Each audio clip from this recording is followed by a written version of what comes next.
Uma das coisas que tenho aprendido e tenho visto com Deus é que Deus não lida conosco e nem nos escolhe a partir do que nós somos em relação à santidade, em relação à grandeza, a ser ilustre.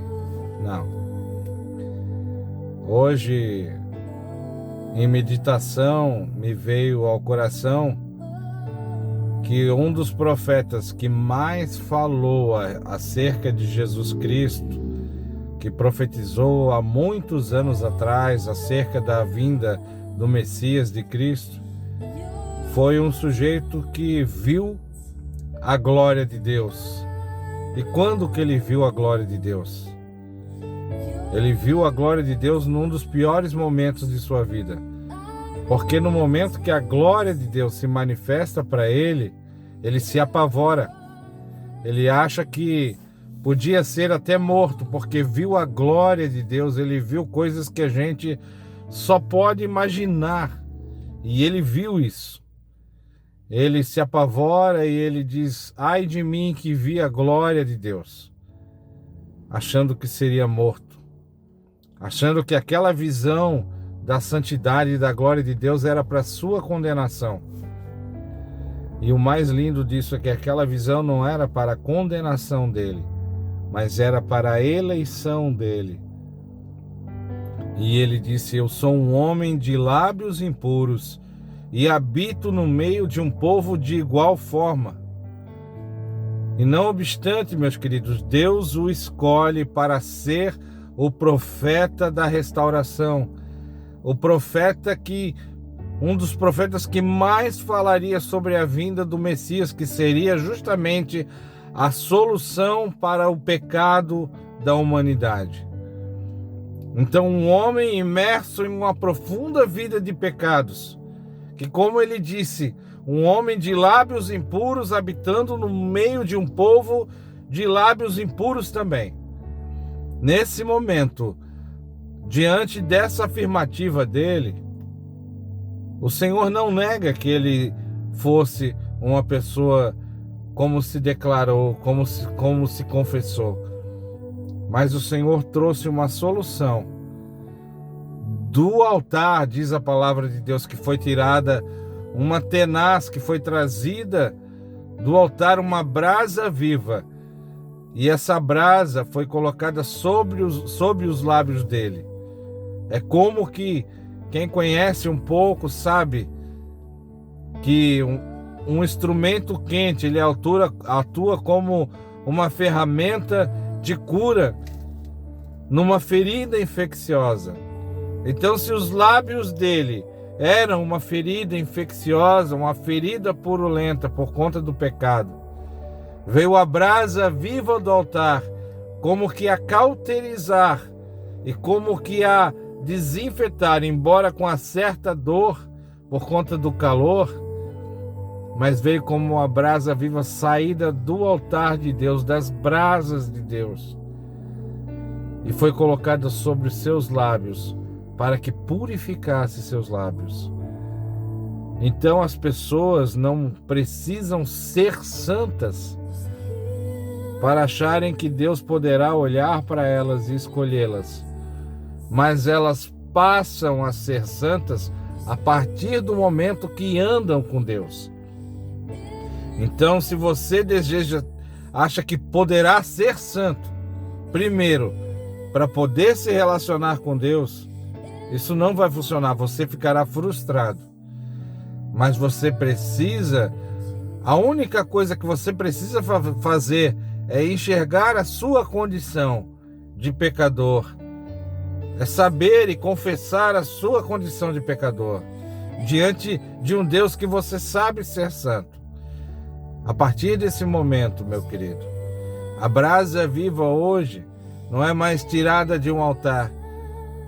A brasa viva hoje não é mais uma brasa, é vermelha, mas foi o sangue de Jesus Cristo derramado na cruz do Calvário para que pudesse lavar os nossos pecados remover a nossa iniquidade. O sangue quente e cálido do Senhor Jesus Cristo na cruz do Calvário, caindo sobre nossos corações, queimando o nosso coração, não mais apenas os lábios, mas sobre o nosso coração, porque é ali que reside toda a fonte de pecado, as intenções do nosso coração. Então o sangue de Jesus Cristo sobre o nosso coração, aí sim, transformando lábios impuros em lábios puros. Então a grandeza do Senhor está nisso, que Ele escolhe pessoas impuras para transformá-las em pessoas puras. Isso é obra de Deus, é obra do Espírito Santo.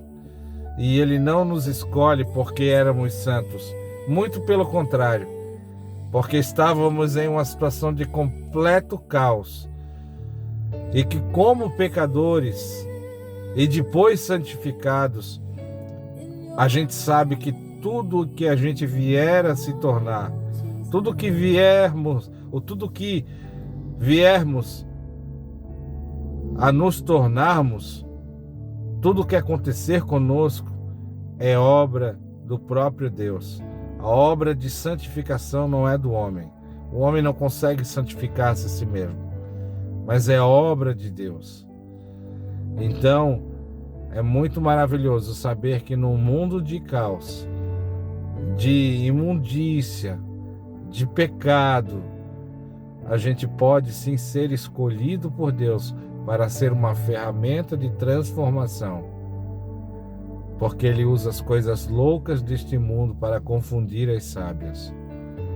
Então, por mais que você seja um zero à esquerda, por mais que você seja como eu que fui um dia, um paviozinho apenas fumegando num cantinho da sala, o Senhor foi lá e trouxe uma brasa viva, ateou fogo, derramou sobre a lâmpada o azeite do Espírito Santo, e hoje eu tenho vivido um renovo da parte de Deus.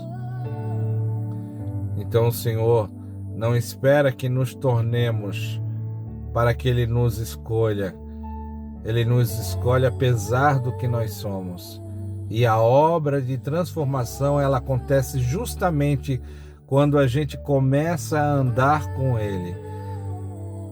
Foi muito lindo que nesse momento, quando Isaías viu a glória de Deus e teve o seu pecado perdoado, a sua iniquidade perdoada, nesse mesmo instante o Senhor fala: há uma obra para ser feita nos corações e nas vidas, para que eles se convertam ao Senhor.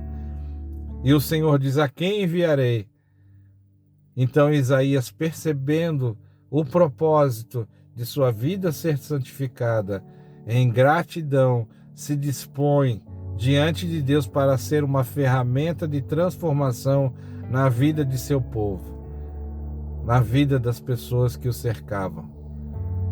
Então, homens que realmente um dia viram a glória de Deus, a primeira coisa que fazem é reconhecer o seu pecado e depois se oferecerem voluntariamente para serem ferramentas de transformação no meio do caos em que vivem. Esses homens se doam completamente e se entregam nas mãos do Senhor como ferramenta de transformação, e são eles mesmos os exemplos.